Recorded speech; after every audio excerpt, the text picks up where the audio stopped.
GenAI and MLOps Part 23. This episode has 9 questions.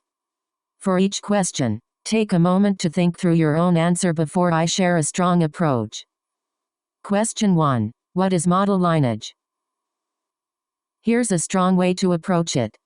Model lineage is the process of tracking the complete history and life cycle of a machine learning model from data collection to production deployment. It provides end-to-end traceability of all components involved in building and deploying a model. Model lineage typically tracks source datasets, feature engineering steps, training code versions, hyperparameters, experiment details, model versions, deployment history, pipeline executions in MLOps. Model lineage is important for reproducibility, auditing and compliance, debugging production issues, governance and accountability, rollback and impact analysis. Example: if a production model starts failing, lineage helps identify which dataset was used, which code version trained the model, which pipeline generated it when it was deployed. Common tools supporting model lineage include MLflow, Kubeflow, Apache Atlas Data Hub. Model lineage is a critical part of enterprise-grade MLOps and AI governance systems.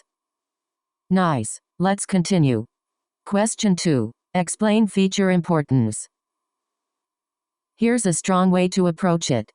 Feature importance is a technique used to measure how much each input feature contributes to a machine learning model's predictions. It helps identify which features have the most influence on the model's decision-making process. Example: in a loan approval model, features like income, credit score, and repayment history may have higher importance compared to less relevant features. Feature importance is useful for understanding model behavior, explainable AI feature selection, debugging models, reducing model complexity, detecting biased or irrelevant features. Different ML algorithms calculate feature importance differently. Tree-based models use split importance, linear models use coefficient weights, advanced methods use SHAP or permutation importance. Common feature importance techniques include built-in tree feature importance, permutation importance, SHAP values, LIME explanations. Tools commonly used: SHAP, LIME, scikit-learn in MLOps, and explainable AI. Feature importance helps improve transparency, trust, and model interpretability in production systems. Great. Moving on. Question 3. What is hyperparameter tuning? Here's a strong way to approach it. Hyperparameter tuning is the process of selecting the best set of hyperparameters for a machine learning model to improve its performance. Hyperparameters are configuration values set before training that control how the model learns. Examples of hyperparameters include learning rate, batch size, number of trees, number of epochs, regularization parameters. The goal of hyperparameter tuning is to find the optimal combination that gives the best evaluation metrics such as accuracy, F1 score, or RMSE. Common hyperparameter tuning techniques include grid search, random search, Bayesian optimization, hyperband evolutionary optimization in production MLOps systems. Tuning is usually automated using distributed training and orchestration pipelines. Common tools used include Optune, ArrayTune, Kubeflow, Catted. HyperOpt. Hyperparameter tuning is important because proper tuning can significantly improve model accuracy, generalization, and overall production performance. Alright, next question. Question 4. What is AutoML? Here's a strong way to approach it. AutoML stands for Automated Machine Learning. It is a process that automates the end-to-end tasks involved in building machine learning models, such as data pre-processing, feature engineering, model selection, hyperparameter tuning, model evaluation, deployment. In some platforms, the main goal of AutoML is to reduce manual effort and help teams build optimized ML models faster, even with limited data science expertise. For example, instead of manually trying algorithms like random forest, XGBoost, or neural networks one by one, AutoML automatically tests multiple models and configurations to identify the best performing model based on evaluation metrics. Common AutoML tools and platforms include Google Cloud AutoML or Vertex AI, H2O AI AutoML, Microsoft Azure AutoML, DataRobot, Amazon Web Services, SageMaker Autopilot. From a DevOps or MLOps perspective, AutoML helps accelerate experimentation and integrates well with CI or CD and pipeline automation for faster model delivery. However, experienced engineers still need to handle areas like data quality, governance, explainability, monitoring, and production optimization. Let's keep going.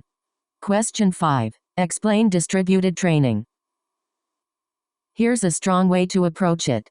Distributed training is a machine learning technique where model training is spread across multiple machines, GPUs, or nodes instead of running on a single system. It is mainly used to reduce training time and handle very large datasets or deep learning models. In distributed training, the workload is divided in two common ways. 1. Data parallelism. The exact commands and code are in the written question bank. On to the next one. Question 6. What is GPU scheduling? Here's a strong way to approach it. GPU scheduling is the process of efficiently allocating and managing GPU resources among multiple applications, users, containers, or machine learning workloads. It ensures that GPU resources are utilized optimally without conflicts, especially in shared environments like Kubernetes clusters, AI platforms, or multi-tenant cloud infrastructures. GPU scheduling is important because GPUs are expensive and limited resources, so organizations need proper resource allocation for training, inference, and high-performance computing workloads. Common GPU scheduling approaches include exclusive scheduling. The exact commands and code are in the written question bank. Good. Here's another one. Question 7. Explain TPU usage. Here's a strong way to approach it. TPU, Tensor Processing Unit, is a specialized hardware accelerator developed by Google Cloud for accelerating machine learning and deep learning workloads, especially large-scale neural network training and inference. TPUs are optimized for tensor operations and matrix computations, which are heavily used in AI models such as large language models, LLMs, computer vision NLP recommendation systems. Generative AI compared to CPUs and GPUs. TPUs provide faster training performance, high parallel processing capability, lower training time for large models, better power efficiency for AI workloads. TPUs are commonly used with frameworks like TensorFlow, JAX, PyTorch, VIA, XLA support. Common TPU use cases include distributed deep learning training, hyperparameter tuning at scale, real-time inference training, transformer-based models, high-performance AI research in cloud environments. TPUs are mainly available through Google Cloud Vertex AI and TPU VM. From an MLOps perspective, TPUs help organizations reduce model training time and improve scalability for enterprise AI workloads. However, TPU adoption also requires optimized code, compatible frameworks, and efficient distributed training strategies. Nice. Let's continue. Question 8. What is online learning? Here's a strong way to approach it.